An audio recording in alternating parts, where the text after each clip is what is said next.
Now, back to McGraw in the Morning on the Big 550 KTRS. This hour is presented by Collier & Thompson Kitchen and Bath. Visit them today at collierandthompson.com. Hey, it's 8:22 on the Big 550 KTRS. Time to check in with Dr. Jeffery Lowell, Professor of Surgery and Pediatrics at Washington University. Doctor, good morning. I didn't know there was any chocolate cake in the green room. There's flourless chocolate cake. John Carney left at least a sliver of us for the morning show this morning. So I don't know if there's any left. Sean Streeter was back there with chocolate all over his mouth. So. Okay. All right, there you go. Always the last to know. Okay. Tell us about this Chris Carpenter nerve thing going on in his shoulder. What's going on there? Well, from what I have read, Chris Carpenter has this medical ailment called neurogenic thoracic outlet syndrome, and this is caused by the first rib, which is doesn't really have any purpose, but kind of gets in the way sometimes, compressing either the nerves that are going to the arm, called the brachial plexus, or one of the blood vessels that are going to the arm. And so you can either have a neurogenic thoracic outlet syndrome, where you're having a blockage of the nerves going to the arm, in between the rib and some of the muscles, or you can have one of the blood vessels. Now, one of the Carpenter's pitchers, I think Kip Wells, had a vascular thoracic outlet syndrome a few years ago, and it's not all that uncommon, especially among professional athletes who can stress this area quite a bit when you're throwing 100-mile-an-hour fastballs for a living. Now, there's surgery to fix it, and I think Chris Carpenter underwent some of that a year and a half ago or so down in Texas. And it's sort of disappointing that it sounds like he's got his symptoms back.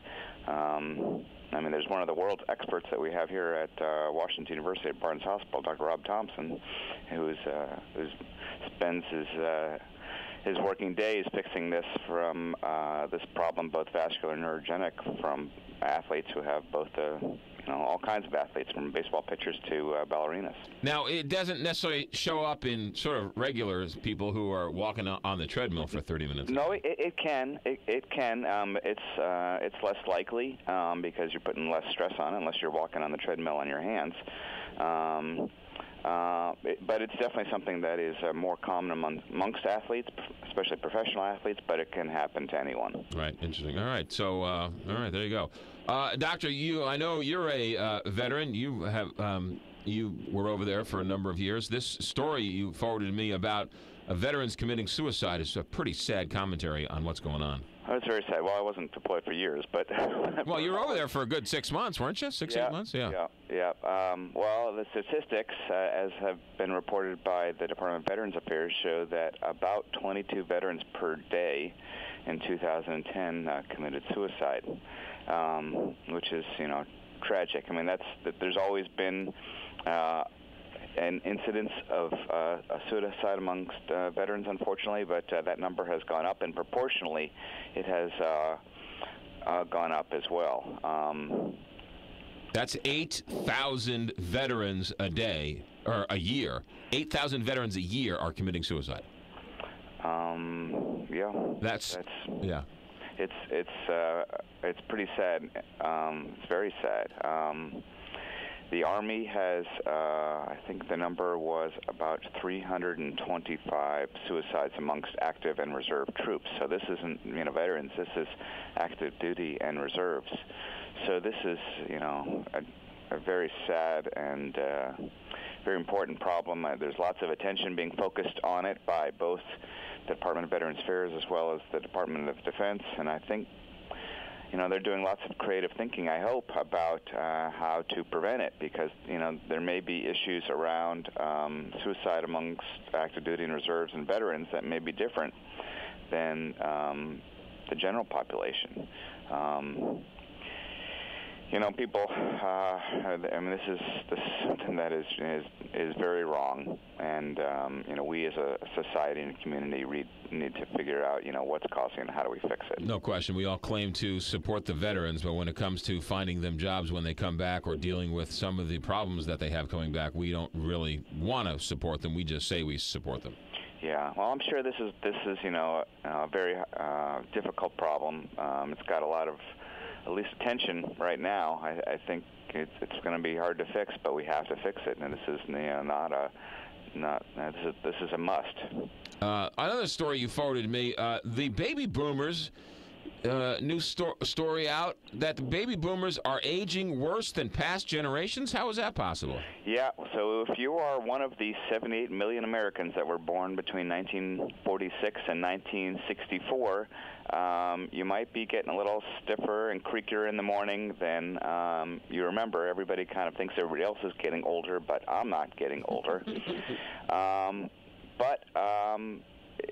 To a large degree, it's true. I mean, even though we are getting better at treating cancer, and the fact that less people are smoking may be affecting their health, their heart disease risks, people are still overweight. And so our risks of developing cholesterol and diabetes and bone and joint problems are going up because we are more obese. There's lots of statistics on activity. The number of people that are in this boomer generation that report having a daily regular physical activity is more than half say they have none, as compared to about 17% from previous generations. These are, our parents, 17% of them would have regular physical activity, and we don't, because we're overweight. And we're less functional. So, even though we have, super drugs and all kinds of fancy stints that we can keep, things that are blocked open, we're overweight, and this is affecting everything about us. Yeah, it isn't just the young kids, it's also the aging baby boomer as well. Interesting. All right, Dr. Jeffrey Lowell, we'll leave it there. Have yourself a good morning. Go make sure you get to the commissary and get your flourless chocolate cake, and we'll talk to you later. Yeah, I'll try. Thanks, McGraw. You got it. Okay. 8:29 here on the Big 550 KTRS. Did you know that learning a new language can help improve your mental fitness? And brain fitness is just as important as physical fitness, because if you don't use your brain, you lose your brain. One of the best ways to keep your brain stimulated is by learning a new language. And the ultimate way to learn a new language is with Rosetta Stone language learning technology. Recent research suggests that men and women who learn a second language tend to be better problem solvers, more creative, and actually use more of their brain mass. That's why Rosetta Stone wants to send you an absolutely free demo of their language immersion technology. Just call 1-800-400-6682 and request your free demo. Rosetta Stone teaches you your new language the way you naturally think and learn, so your brain recognizes the language faster and more easily. Try it for free. Stimulate your brain. Stimulate your world. Call for your free demo of Rosetta Stone language learning technology. 1-800-400-6682. That's 1-800-400-6682. Tim Wilund, Bosch Wiper Blade, sponsors traffic and weather. Here's Tim. And let's see. Boy, there's a lot of things going on here. That accident southbound 270 is just before Highway 64. You've got 3 right lanes blocked, 3 left lanes getting open. You're slow midway between Page and Olive. They've moved that accident on northbound 270 just before, or a little bit south of Tesson Ferry, off to the right shoulder. Traffic is still running slow, though, from 55 through Tesson Ferry. There's a new accident in the Oakville area, northbound Telegraph in front of Oakville Middle School. 2 right lanes are blocked, and you get a bit of a back up there. If you're traveling, another accident just happened here, southbound 94 again at O'Fallon Road. Eastbound 64 really jams up now from Lindbergh through Big Bend, and we're still pretty heavy on the downtown bridge approaches, westbound 5570 slowing from 64 to the Poplar Street Bridge. And this traffic report is brought to you by the makers of Emergency Vitamin Drink Mix.